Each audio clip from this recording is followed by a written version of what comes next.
Hello, YouTube. Thank you for joining me. Michael Constantine here. UPS, that is United Parcel Service, would often have workers come in before they were scheduled and wait to clock in. And they would have these workers pressured to organize the packages in their trucks off the clock, these full-time drivers. And the workers would also have to clean their own trucks. If they wanted them cleaned, they'd have to clean the inside of it. The car wash would wash the outside, but they wouldn't sweep or sanitize the shelves or surfaces inside the cab or the package storage areas in the back. There were floor sections and there were shelf sections, and drivers would often rotate through these trucks. They'd have TCDs drive them, they'd have other full-time drivers drive them, and they were under such pressure to deliver so many packages per hour and to move fast that drivers would urinate in the backs of the trucks. That should give you an idea of some of the sanitary conditions that drivers were having to deal with. So you get a truck that you were expected to keep clean without being paid, and this truck had been peed in by another driver, maybe once, maybe many times. There would be cardboard in the back, there'd be fast food wrappers and trash in the floorboard in the back. Some of these drivers wouldn't clean their trucks at all. They would just do the job and they would go home and they would trash the truck out, stopping for fast food on the route, throwing the trash in the back of the cab where the packages were kept, customers' packages. Customers don't know about this because they don't see the inside of those trucks. But some of the trucks were filthy, and I mean very, very unsanitary. Just imagine that your package is sitting on the floor in the back of a UPS truck, and the driver is being told to go faster and faster, not even given time to take a piss. So here's what our drivers at the company would do. They would piss in a cardboard cup from Jack in the Box or a foam cup from a gas station or McDonald's, or they'd piss in a water bottle. And then they would sit it in the back, or they would throw it in the back if they didn't piss on the floor outright in one of the corners in the back of the truck. And these cups and bottles, this is in the best case scenario, would get crushed, where they would get knocked over and they would drain onto the floor, where the customers' packages, especially the large packages like furniture, TVs, things like that wouldn't fit on the shelves, they would be sitting on the floor in a puddle of wet or dry urine with cardboard particulate and dirt and fast food wrappers and all kinds of other nasty stuff on the floor, on that package, under that package, around that package, and all the other packages that were next to it and with it. So if you're a customer that's receiving a package from UPS, you need to be aware, especially if you're having a large package shipped, that those packages are passing through extremely unclean conditions that can make you as a customer sick. There's a very serious problem with people being forced to do production that most would describe as unsafe or unsustainable in terms of delivery speed. They want you to be able to hit 3, 4, 5, 600 stops, both businesses and residential, as a delivery driver. And when you are pushing that kind of performance, you don't even have time to take a lunch break or take a piss. So the drivers would just piss inside the trucks.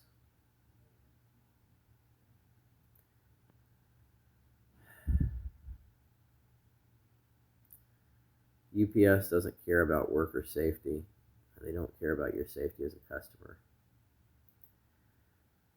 I'm speaking as an employee who was with the company, rather a former employee who was with the company for nearly a decade. I saw all this, and the conditions inside the hub and in the trucks were appalling. We would have trucks that would be leaking antifreeze and motor oil. We even had a truck catch fire inside the building once. And people don't realize that when you have all these environmental regulations that are being violated, that can affect you as a consumer who is using that business to facilitate transit of your own goods for your business or for your home and your family. And your goods can be affected, your health and safety can be affected while being transited by UPS in those unhealthy conditions, both in the warehouse and in the hubs. UPS shouldn't be making their drivers come in before their scheduled start period to clean those trucks or to organize those packages. But the pressure is so great to perform, to make those deliveries on time, and to have the best speed possible out there on the route, that many drivers will come in and they will work off the clock before their scheduled time period in order to arrange their trucks so they can have the best possible packages per hour delivered out there on the route. Because they don't want those routes being taken from them by the company, by somebody who has better performance or more seniority. And the company does both. As a former warehouse worker, I can tell you that I lost many promotions to people who had almost no seniority or who were literally being hired directly off the street to function as temporary cover drivers or full-time drivers. Whereas I had been in the company for years, I was invested, and I would sign bid lists, and they would pass me over anyway because they did not want to promote me. There might have been a racial bias involved in that. The majority of our workers were not Caucasian or white. I'm not going to strictly say that that's what it was, but I didn't agree with how people were being forced to work in unsafe conditions and unclean conditions with equipment that was broken, and nearly always without air conditioning. I didn't agree with them having me and other workers come in part-time, telling us to be there, 30 minutes or an hour before we were scheduled to clock in. And then we get there and we would literally be sitting on the slides for an extended period of time, having followed the instructions of our part-time, full-time supervisors and not being paid for it. I lost hours each week under one supervisor for the better part of a year because this guy was telling us to come in 30 minutes to an hour before we were scheduled, and I would get there and no one else would be there. And come to find out, he was doing this to like 80 people. People shouldn't be scheduling workers to work off the clock.